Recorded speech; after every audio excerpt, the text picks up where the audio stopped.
What's up, fight fans? Welcome back to Benchwarmed MMA, the spot where we break down the hottest UFC fights, all the big contenders, and who's really next in line for glory. Today, we're going to dive into UFC 322, looking at some of the winners, some of the losers, what to expect next, and where to go from there. Now, right off the bat, gotta say UFC 322 was amazing, easily the best, if not one of the best cards of the whole year. Loved everything from the very first fight of Beneil Dariush all the way to the Islam JDM fight.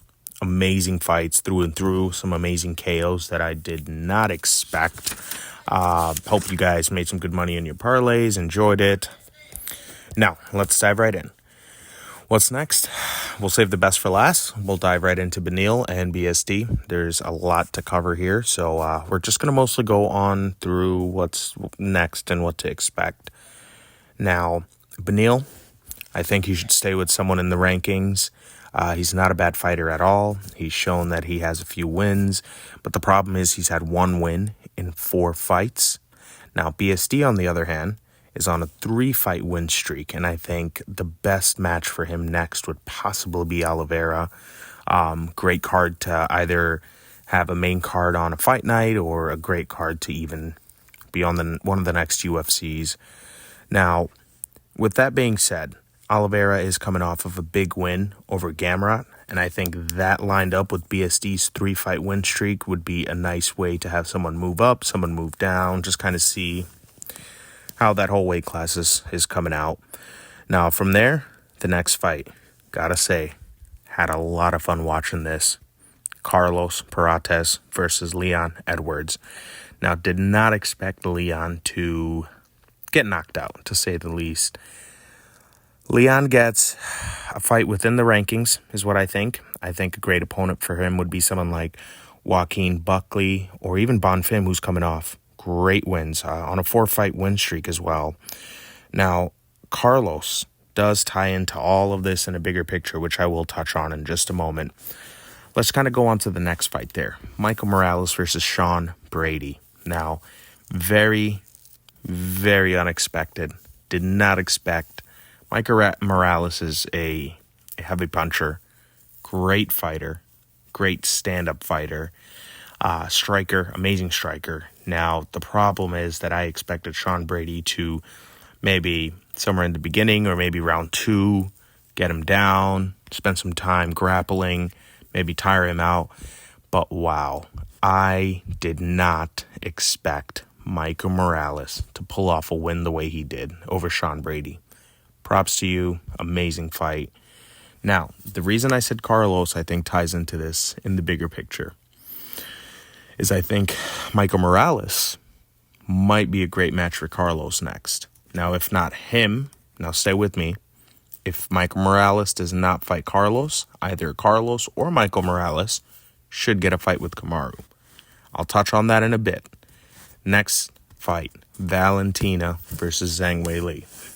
I always like to say, whether I'm watching with friends or family or just in general, that it's usually harder for someone in the lighter weight class to come up and vice versa, especially against a high-skilled opponent like Valentina, like Weili, or even in this case, like a JDM or Islam. Now, I gotta say, Valentina Shevchenko does whatever the hell she wants. By the way, no question, one of the GOATs of not just the women's divisions, but of this sport. No question. What's next for Valentina? I'd say maybe moving up to the bantamweight. She's long been one of the most technically sound and technically complete female fighters, and just fighters in general, with her striking, her clinch work, her takedown defense. I think she could translate well at 135. Valentina can continue to defend at flyweight, possibly Alexa Grasso or even Natalia Silva, who I think is next. She's on a 13-fight win streak. Silva doing absolutely amazing. 13-fight win streak in MMA, 7-fight win streak in UFC, to be clear. But, I mean, outside of that, maybe Kayla Harrison is also someone I do not see losing in a very long time. Now, Kayla Harrison and Valentina would be a big big fight. I think a must-watch fight. I really don't see anyone beating Kayla other than Valentina in her respective weight class there. Valentina is fun to watch. Did not expect her to dominate the way she did over Weili with what Weili is capable of. But, I mean, this is just the fight game. This is what happens. I mean, what else can I say? Zhang Weili, on the other hand, I think it would be a very good matchup for her to return back to the strawweight division, taking on someone like Mackenzie Dern. A little hard to say. Erin Blanchfield is also a great matchup for her, I think, if she stayed where she is. Now, with that being said, the women's division, lots of fun. I think great champions there right now between Kayla Harrison and Valentina Shevchenko. Mackenzie Dern's amazing. I just think there are too many dogs throughout those divisions, so we'll see. Now, the one you guys have been waiting for, Islam versus JDM. Now, let's start with JDM. Want to kind of get that out the way. I believe he should keep fighting in the top 10 rankings. He deserves that with the win over Bilal. The way he kept up 5 rounds with Islam, I wouldn't really say kept up, but the way he did. I do not see JDM fighting for a championship again. At most, I could see him if he maybe racks up a couple wins, defies the odds, we could see JDM at a solid maybe number 1 ranking. I mean, even then, I think I'm pushing it a little. With the talent that is in that division right now, it's outrageous. I see JDM being a phenomenal contender for maybe years to come. I just do not see him falling anywhere near that championship again, especially with Islam here and the fighters that are in the welterweight division right now doing what they're doing. Now, with that being said, Islam, I do believe, may want a legacy fight. Now, stay with me. Islam may want to fight Kamaru for the legacy. Kamaru is no question a top 3 welterweight of all time. I would say he's second behind GSP. That is no question. Now, I understand Kamaru has his fair share of haters, his fair share of lovers.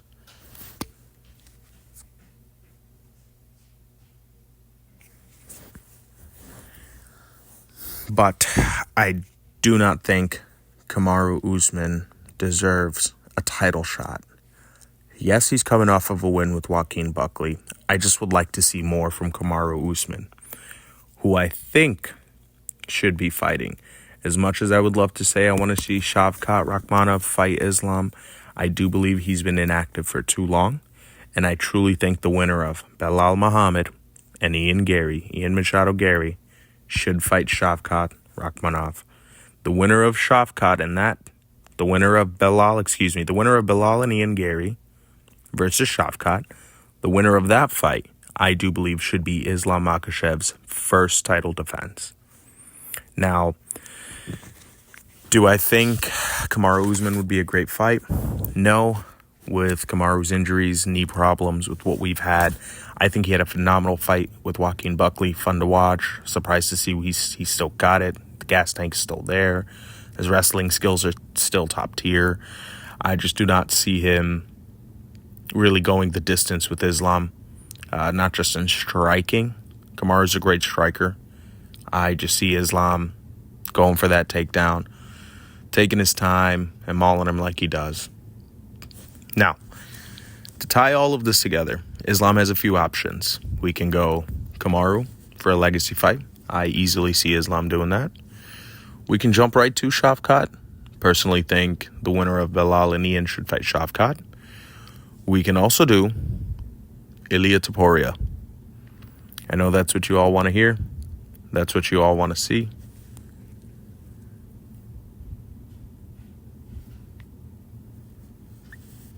That's what I would like to see. That would be a super fight, to say the least, for the ages. Now, as we bring Ilia Topuria up, let's tie in the lightweight division. Now, for the lightweight division, I think there's some great things coming up, great fights. We'll start with the Arman Sarukian and Dan Hooker fight.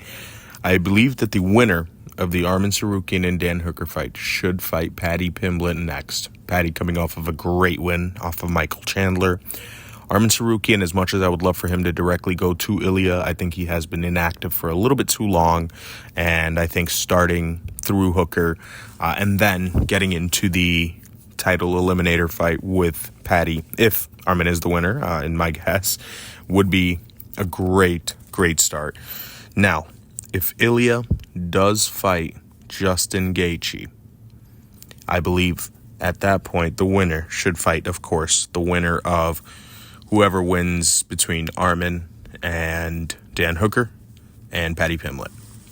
Now, the end goal here could come in 2026. Maybe after that, hopefully sooner, is the super fight we have all been waiting for. I know you want to see it again. We want to see it. It's Ilya versus Islam super fight. Now, at that point, if all this plans out, Islam should be at least one title defense in, Ilya with at least 2 title defenses in. What a amazing time we have coming up for MMA. Super excited. And, super excited, and that's all I have, folks. I do want to thank you guys for tuning in.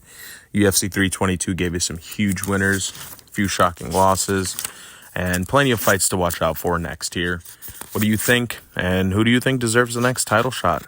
Don't forget to comment down below, smash the like button, really helps the channel grow, really helps me grow, and put down in the comments what else you guys want to watch. Tune in next time. Next video, we will be talking about the poop stain of UFC and MMA, Dylan Dennis. I'll touch a little bit on his brawl with the, as they called, the Muslim Brotherhood. But this is Benchwarm MMA. Stay informed and see you in the next one.